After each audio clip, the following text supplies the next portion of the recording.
Listen, when I tell you these MAGA defections and them speaking out, it's like the wild, wild west when it comes to these revelations. And none of it's shocking, but I just think it's refreshing to hear these people actually speaking because the fact of the matter is those of us who were never for 45/47, who never would even on their worst day decide to vote for him or just agree with the things that he has spoken up and out about being for, it's never a surprise when they come out and reveal the things that are going on right now.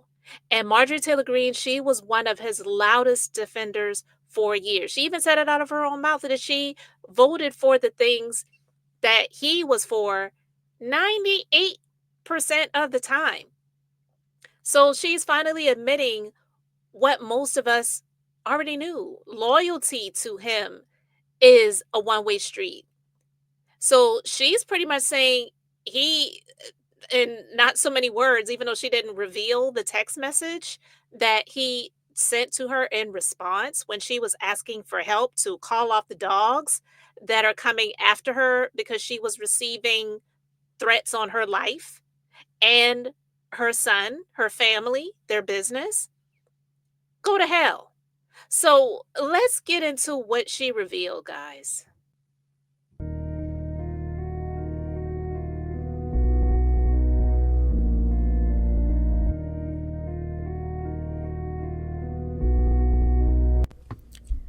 What's up? Welcome to the Being Beautifully Honest podcast and channel. Thanks for being here, being subbed. If you're not, hit the button. And if you're listening on YouTube, hit that like. It's like walking in the room and hitting that light switch. Let's brighten up the place and get into the politics and BS.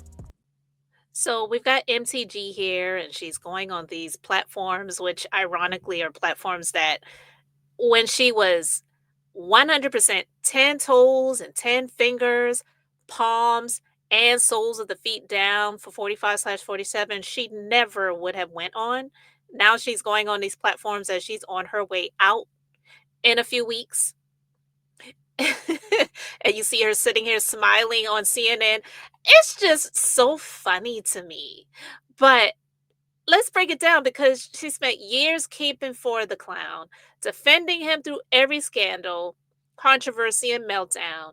And she's positioned herself as his warrior, a fighter for him, a female voice on the right, wearing the red hat. And what is she now receiving in return?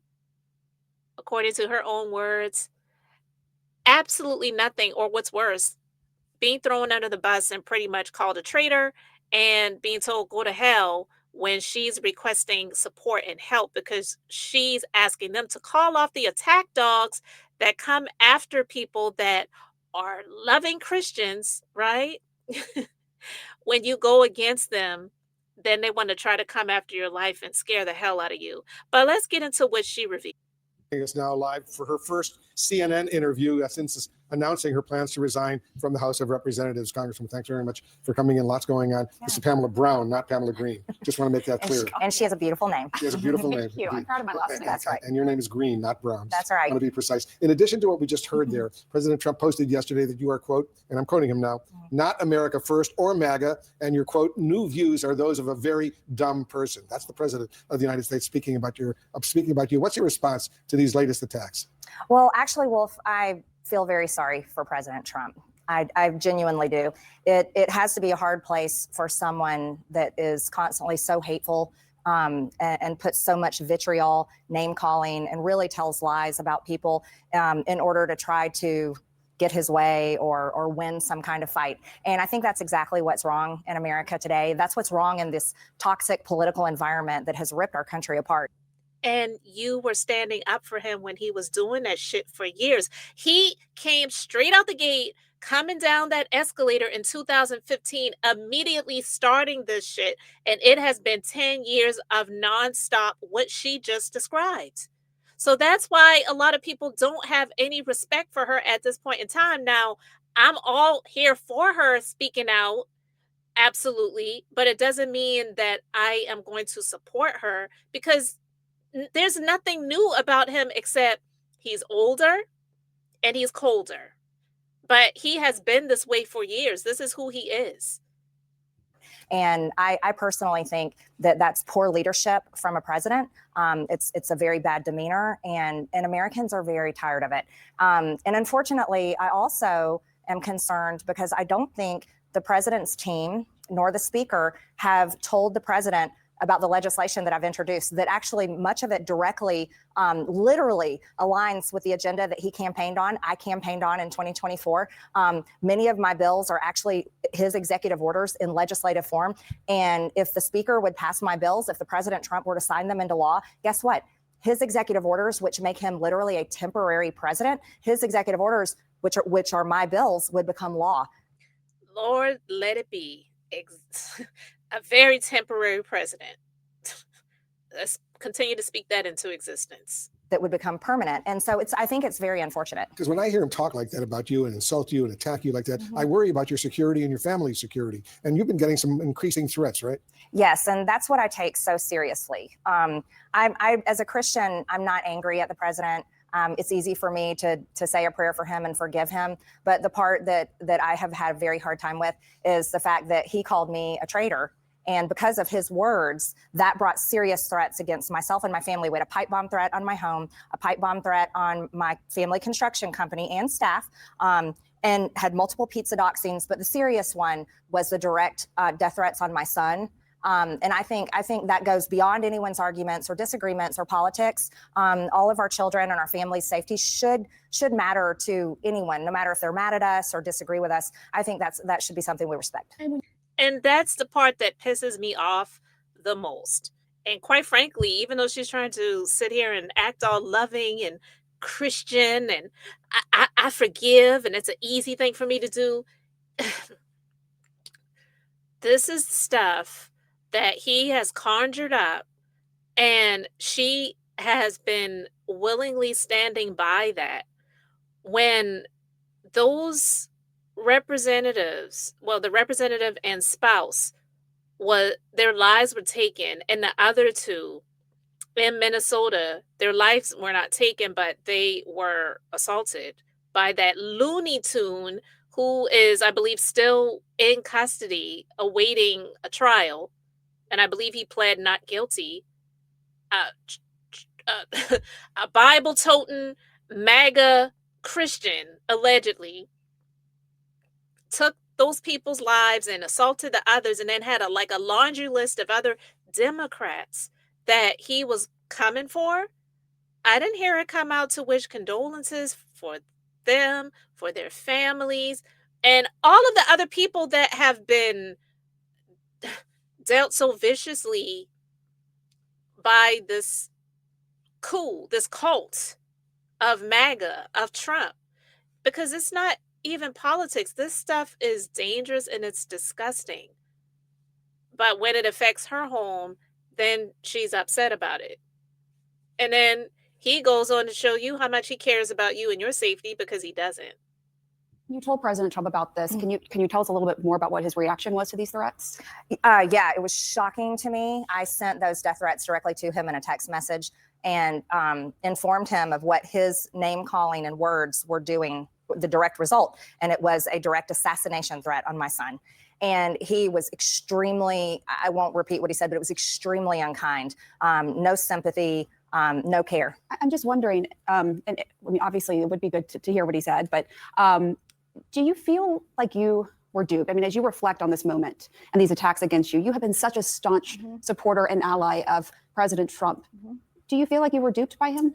I feel, maybe I don't know if I would use the word duped. I think it's unfortunate for the entire country. And I think the message is, and many people are saying it directly to me, if the president, because I stood with rape victims, women that were raped at 14 and 16, victims of Jeffrey Epstein and others, they claim that there are other men.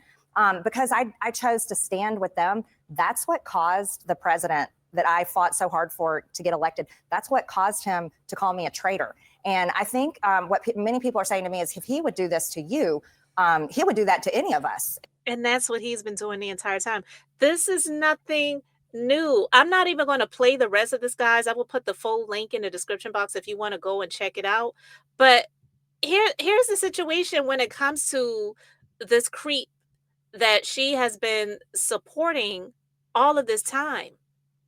This is nothing new. This cold dismissal, she wouldn't reveal what he responded to her in the text message, didn't just leave her on red, didn't just not respond, which that would be horrible too. It was so egregious that she is embarrassed that she doesn't want to share it with us because just what's happening in the public is embarrassing enough. But this is his pattern. The same treatment so many others have gotten when they were no longer useful to him. His own previous second in command, Mike Pence. Hang Mike Pence. Hang Mike Pence. These evil, vicious people, animals, looking for this man. If they were able to get their hands on him, do you not think that they wouldn't have done that? They 100% would have. Michael Cohen, Jeff Sessions, James Comey, Bolton, just to name a few. There's so many others. It's reprehensible that now that it's affecting her, she's upset about it and she's going on these platforms that she never would have went on when she was still a staunch supporter of his. Now she's going on CNN and The View after he threw her under the bus. But see, this is the danger of building your identity around someone else's power. Eventually, that person will remind you that where you stand, it's beneath them, not beside. And the irony is, she built her image on cruelty, chaos, speaking out loud, conspiracies.